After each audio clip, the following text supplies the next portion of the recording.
April 1 నుంచి subsidy ధరలకు phosphate, potassium ఎరువులు, కేంద్ర ప్రభుత్వ ఉద్యోగులకు 2% మేర డిఏ పెంపు, కేంద్ర కేబినెట్ కీలక నిర్ణయాలు.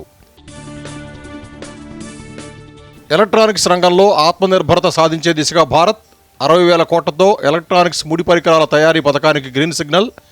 91,000 మందికి పైగా ఉపాధి లభిస్తుందన్న అశ్విని వైష్ణవ్. పాలమూరు రంగారెడ్డి ప్రాజెక్టు ప్రతిపాదనలను వెనక్కిపప్పిన కేంద్రం.